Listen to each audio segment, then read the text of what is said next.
Vous pensiez avoir fait le tour d'Outlander après 10 ans d'aventure? Eh bien, l'univers s'agrandit et franchement, c'est une belle surprise. Moi, c'est Aurélie, créatrice d'Outlander Addict, et depuis des années, je décrypte, je traduis et je partage tout ce qui touche à l'univers de la série avec la communauté francophone. Le 9 août, Blood of My Blood débarque sur nos écrans. Un préquel ambitieux qui nous replonge aux origines, les parents de Jamie, les parents de Claire, deux histoires d'amour qui vont venir enrichir, prolonger et parfois bousculer tout ce qu'on pensait savoir. Depuis des mois, je suis de près tout ce qui entoure cette série. Interviews, extraits, annonces officielles, rumeurs, détails glissés dans les images. Je vous ai préparé un décryptage complet pour faire le point, sans spoiler, sur ce qu'on sait déjà, ce qu'on peut deviner et ce qu'on a très envie de découvrir. Que vous soyez déjà conquis ou un peu sceptique, je vous propose de plonger avec moi dans Blood of My Blood avec l'œil d'une fan et le plaisir intact de se laisser surprendre. Vous êtes prêts ? Parce qu'on plonge ensemble dans les origines d'Outlander et croyez-moi, on n'est pas au bout de nos surprises. C'est parti. Mais avant de vous révéler tous mes secrets de fan, on pose les bases. Voici les 5 infos essentielles pour comprendre Blood of My Blood. Info numéro 1, 2 époques, une seule histoire. D'un côté, on a Julia et Henry Beauchamp, les parents de Claire, en pleine Première Guerre mondiale. De l'autre, Hélène Mackenzie et Brian Fraser, les parents de Jamie, dans l'Écosse du XVIIIe siècle. 2 histoires? Pas tout à fait. Grâce aux pierres de Craig Nadoun, ces destins vont se croiser bien plus tôt que prévu et croyez-moi, cette rencontre va tout changer. Info numéro 2, l'amour avant Claire et Jamie. On va découvrir les couples qui ont tout commencé. Julia et Henry qui s'écrivent des lettres pendant la guerre, Hélène et Brian qui défient leur clan pour pouvoir vivre leur amour. 2 romances, même intensité, mêmes obstacles, ce petit truc en plus qu'on adore chez Outlander. Autant dire que pour moi, rien que ça pose les bases d'un scénario qui peut m'emporter. Info numéro 3, le voyage dans le temps, sans mystère. Et oui, fini le suspense. Dès la bande-annonce, on voit Julia traverser les pierres et Henry qui fait tout pour la rejoindre. Mais attention, vont-ils vraiment arriver au même endroit? J'ai envie de dire même au même moment. Et là, j'ai mes théories. On en parle plus tard. Info numéro 4, diffusion dès le 9 août sur HBO Max. Marquez vos calendriers. Le 9 août en France, dans quelques jours, HBO Max lance la série. Aux États-Unis, Starz propose les 2 premiers épisodes dès le 8 août. Pour l'instant, on n'a pas encore la confirmation que HBO Max fera la même chose, donc on croise les doigts. Ça sera un épisode par semaine, donc pas de binge possible. Et moi, je prépare des débriefs Patreon toutes les 2 semaines pour qu'on vive ça ensemble. Info numéro 5, Diana Gabaldon est aux commandes. Et c'est un détail crucial, Diana Gabaldon n'est pas simple consultante. L'autrice de la saga a écrit un épisode complet et coécrit un autre épisode avec Matt B. Roberts, le showrunner. Elle adore le casting, elle adore les orientations prises par la série, son univers est entre de bonnes mains. L'objectif des auteurs, que Blood of My Blood ait sa propre identité tout en respectant l'ADN d'Outlander. Et pour moi, c'était la condition pour que cette série fonctionne. Cette implication totale de l'autrice Diana Gabaldon me rassure. On ne risque pas la dérive ou la trahison de l'univers. Maintenant qu'on a posé le décor, rentrons dans le vif du sujet. Blood of My Blood nous offre de nouveaux visages, mais pas n'importe lesquels. Ces personnages portent déjà en eux toute la magie d'Outlander. Parlons d'abord de Julia et Henry. Julia, c'est mon coup de cœur absolu. Indépendante, brillante, elle travaille dans un bureau de censure, en tout cas je pense que c'est ça, pendant la Première Guerre mondiale. Et cette voix off dans la bande-annonce, un magnifique clin d'œil à Claire. Hermione Corfield l'incarne avec une justesse troublante, sa ressemblance avec Katrina Balfe, franchement époustouflante. D'ailleurs, petite anecdote, Hermione avait auditionné pour Brianna à l'époque, et puis le destin l'a finalement ramenée vers cet univers. Henry, c'est Jeremy Irvine, un soldat lettré qui tombe amoureux par correspondance, et dans la bande-annonce, on le voit déterminé à tout pour retrouver Julia. Cette intensité, cette prestance, il porte lui aussi cette détermination que l'on connaît de Claire. Parlons de Hélène et Brian. Hélène Mackenzie, fille de Laird, promise contre son gré, mais insoumise dans l'âme. Harriet Slater lui donne une présence magnétique, une force douce qui nous rappelle d'où vient le caractère de Jamie. Et Brian Fraser, là, préparez-vous au choc. Jamie Roy a une certaine ressemblance avec Sam Yuan. Quelque chose dans le regard, cette mâchoire un peu carrée. Et la production l'avait repéré pour la saison 7, hein, pour un rôle mystérieux. Ils ne l'ont pas précisé. Et on comprend pourquoi ils ont pensé à lui pour Brian. C'était une évidence. C'est le réalisateur des 3 premiers épisodes, hein, Jamie Payne, que l'on connaît aussi pour avoir réalisé plusieurs épisodes d'Outlander, qui a dit en interview qu'il avait été très troublé de reconnaître de nombreux traits de Sam en Jamie Roy. Alors, la romance d'Hélène et Brian, d'après Harriet, elle a des airs de Roméo et Juliette, surtout dans cette scène à travers les planches de bois que l'on verra dans l'épisode 1, de la pure poésie. Et autour d'eux gravitent des figures familières. Dougal, Colum, Murtagh, Jocasta, Ned Gowan. Et là, attention aux détails qui tuent, les voix. Le jeune Ned Gowan, même intonation que notre Ned adoré. Jocasta, une voix si proche de Maria Doyle Kennedy que c'en est troublant. Ce souci du détail montre un respect profond pour l'univers. Moi, ça me plaît. Ce qui m'émeut le plus, c'est cette transmission entre les générations. Katrina Balfe a personnellement appelé Hermione et Harriet avant le tournage, et son message « Restez soudés, profitez de chaque instant, vous seuls comprendrez ce que vous allez vivre ». Quant à Sam, Richard, Charles, ils étaient tous présents, bienveillants, transmettant leur expérience. Diana Gabaldon valide et salue les performances. Cette continuité, c'est la force de ce projet.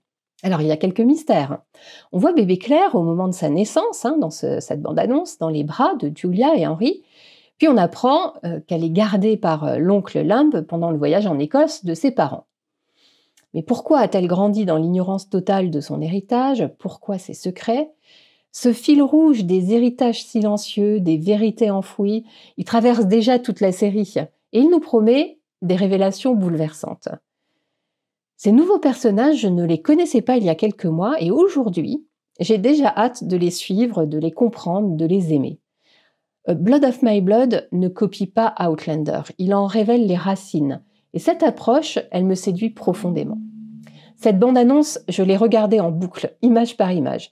Et plus je l'analyse, plus je découvre de clins d'œil, de parallèles, de pistes intrigantes.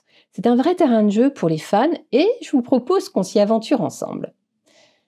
Dès la première seconde, cette voix off de Julia nous replonge dans l'intimité de la saison 1. Même cadence, même vulnérabilité que Claire. Et ce n'est pas un hasard, le réalisateur a consciemment recréé cette atmosphère. Mais regardez attentivement. Julia et Henry voyagent en Écosse. Ça vous rappelle quelque chose, forcément. Claire et Frank, même parcours, même innocence. Sauf qu'ici, un détail change tout.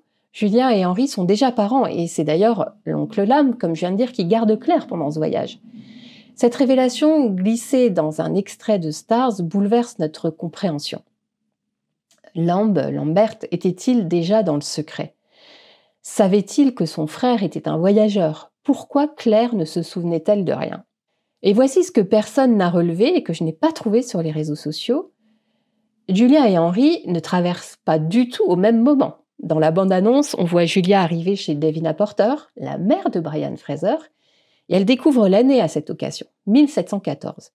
Mais Henry, il apparaît plus tard dans le trailer, en tenue d'époque, à cheval, armé. Les costumes, la lumière, les décors. Et je me demande s'il arrive dans la même temporalité que Julia. Mes théories, les pierres les ont séparées non seulement dans l'espace, mais peut-être aussi dans le temps. Julia arrive en 1714 et Henry peut-être plus tard, 1715 ou 1716. Et cette séparation temporelle expliquerait pourquoi leur retrouvaille semble si complexe. Autre théorie un peu sous-jacente, Julia et Henry arrivent au beau milieu de la division des clans écossais, dans le contexte de la rébellion jacobite de 1715. Et peut-être que chacun se retrouve dans un camp séparé, là aussi. Ça rend les retrouvailles un peu compliquées. Et détail que j'ai mis du temps à saisir et à identifier, ce n'est qu'en regardant la bande-annonce à un rythme plus lent que je l'ai vu. L'accident de voiture de Julia et Henry est causé par un cerf. Or, quel est l'emblème du clan Fraser? Dans le mille, le cerf justement. Alors moi, je n'y vois pas juste un clin d'œil. Pour moi, c'est comme un présage. Le destin Fraser guide déjà leurs pas, bien avant qu'ils ne comprennent leur rôle dans cette saga familiale. La scène la plus stupéfiante de la bande-annonce, c'est Julia et Hélène en conversation intime. Regardez leurs expressions. Complicité, confiance, une sorte de sororité. Julia, la voyageuse temporelle qui devient la confidente d'Hélène Mackenzie. Mais si on analyse plus finement, dans une séquence, on voit aussi Julia fuir à cheval avec Brian Fraser. Donc, elle connaît et Hélène et Brian. Elle assiste à leur romance et peut-être même la favorise. Question cruciale, pourquoi Brian et Hélène n'ont-ils jamais parlé de cette mystérieuse femme à leurs enfants? Est-ce que Julia a demandé le secret? Est-ce qu'elle a disparu avant la naissance de Jamie? On verra. Et une autre scène qui m'a littéralement fait bondir. Henry, le père de Claire, face à Ned Gowan. Donc Ned rencontre le père de Claire au XVIIIe siècle. Pensez-y un peu. Ned connaît Claire depuis le tout début dans Outlander. Il l'a vu intégrer le clan Mackenzie, il a émis l'idée de la marier à un Écossais pour lui éviter Blackjack, il l'a protégée, il l'a défendue lors du procès des sorcières, mais jamais il n'a évoqué avoir connu ses parents. Pourquoi ce silence? Et là, les hypothèses se bousculent. Ned a promis le secret à Henry? Ou alors les événements sont si traumatisants qu'il préfère les taire? Ou alors il y a une raison plus sombre liée à la survie de Claire?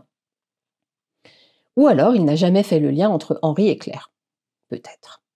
Gros plan sur une montre à gousset dans le trailer. À première vue, détail anodin, mais dans l'univers Outlander, les objets personnels ont une importance capitale. L'alliance de Claire, les perles de Jamie et d'autres. Cette montre appartient-elle à Henry? Est-ce un moyen de communication à travers le temps ou un artefact qui guide les voyageurs temporels? Elle pourrait en tout cas être la clé de voûte de l'intrigue. Une scène terrifiante. Henry traîné par deux hommes. L'un d'eux présente tous les attributs physiques de Lord Lovat, en tout cas pour ce que j'ai pu en identifier. Donc Lord Lovat, le tristement célèbre chef du clan Fraser. Et si c'est bien lui, Henry, à mon avis, est en danger. Lovat ne plaisante pas avec les intrus sur ses terres. Alors, cette séquence annonce-t-elle la disparition tragique du père de Claire ou un événement l'empêchant de poursuivre sa quête de Julia? Et voici ma théorie la plus audacieuse, ce lien entre Outlander et Blood of My Blood. Vous vous souvenez de la berceuse que Claire chantait à Faith, sa fille morte-née, dans l'Hôpital des Anges? Cette même chanson que Fanny connaît à la fin de la saison 7. C'est ce cliffhanger du dernier épisode. Moi, je suis convaincue que Julia l'a apprise à Claire, enfant, bien sûr, et qu'ensuite, au XVIIIe siècle, Julia l'a chantée à d'autres enfants, peut-être à une petite Faith des années 1710-1720. Quant à la théorie selon laquelle Julia aurait mis un deuxième enfant au monde au XVIIIe siècle, et que cet enfant lui soit arraché d'une façon ou d'une autre, qui expliquerait le fait qu'elle ne soit pas revenue au XXe siècle pour Claire? Je me laisse des petits points de suspension. En tout cas, cette transmission musicale à travers les générations et les époques serait le plus beau clin d'œil à la saga. Une mélodie qui traverse les siècles, portée par l'amour maternel. Techniquement, j'ai aussi envie de relever que ce trailer est un vrai bijou. Les superpositions entre les tranchées de 14-18 et les batailles jacobites, les fondus enchaînés entre Julia et Hélène, chaque transition raconte une histoire. Et ça renforce cette impression que tout est connecté, que les trajectoires de nos personnages font écho les unes aux autres, et que quelle que soit l'époque, ce sont souvent les mêmes sacrifices qui pèsent sur les histoires d'amour. Cette bande-annonce ne dévoile pas, elle révèle. Elle nous donne les pièces d'un puzzle que nous devrons reconstituer épisode après épisode. Et c'est exactement ce qu'attend un vrai fan d'Outlander. Des mystères à élucider, des indices à décrypter, des émotions à partager. Blood of My Blood nous promet bien plus qu'un préquel, une enquête temporelle dont nous sommes les détectives privilégiés. Maintenant, parlons concret. Qu'est-ce qu'on sait vraiment du contenu? J'ai épluché toutes les interviews, décortiqué chaque synopsis officiel, et même sans spoiler, ce qui se dessine est quand même vraiment fascinant. Blood of My Blood va alterner dans les années 1910 et 1710, mais pas de façon mécanique. Ces deux histoires d'amour, Julia Henry et Hélène Brian, vont se répondre, se nourrir, s'éclairer mutuellement. Chaque couple affronte ses propres défis, la guerre et la séparation pour l'un, les rivalités claniques pour l'autre. Mais au cœur de tout, cette même intensité, cette même capacité à défier le destin qu'on adore dans Outlander. Et voici ce que révèlent les synopsis officiels des 5 premiers épisodes. Épisode 1, la mort du chef de clan Mackenzie, qui déclenche la lutte de pouvoir entre Colum et Dougal. Et parallèlement, Hélène et Brian se rencontrent, et là, a priori, coup de foudre immédiat. Épisode 2, focus plutôt sur Julia et Henry. Leur romance épistolaire pendant la Grande Guerre nous rappelle pourquoi l'amour par lettres peut être si puissant. Épisode 3, Hélène face à son destin imposé, et Julia face à un choix qui va tout changer. 2 femmes, 2 révoltes. Épisode 4, les révélations s'enchaînent.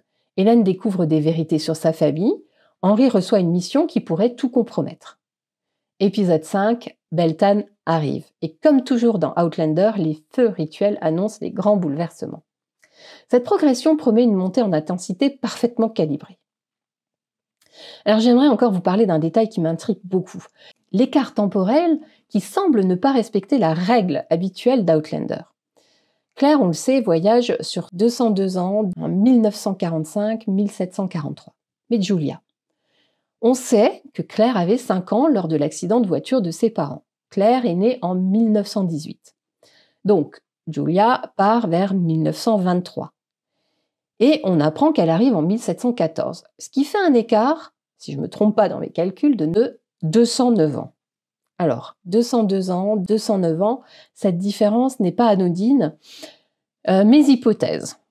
En fait, le trailer nous fausse complètement les cartes et les dates annoncées et finalement mes calculs sur la date de départ de Julia, tout est faux. Ou alors, les pierres ne fonctionnent pas de façon aussi systématique qu'on le pensait. Julia et Henry, je l'ai dit, ne partent peut-être pas du même point temporel. Ou alors, il existe plusieurs courants dans le voyage temporel selon les circonstances. Bon, cette nuance pourrait révolutionner notre compréhension du phénomène, nous verrons bien. Ce qui transparaît déjà, en tout cas, c'est l'importance des non-dits. Pourquoi Claire a-t-elle grandi dans l'ignorance totale? Que cache ou que savait l'oncle Lamb? On s'est souvent demandé ce que savait Frank, mais que savait l'oncle Lamb? Pourquoi tant de secrets autour de ses parents? Cette thématique des héritages enfouis dans toute la saga Gabaldon, ici, devient centrale.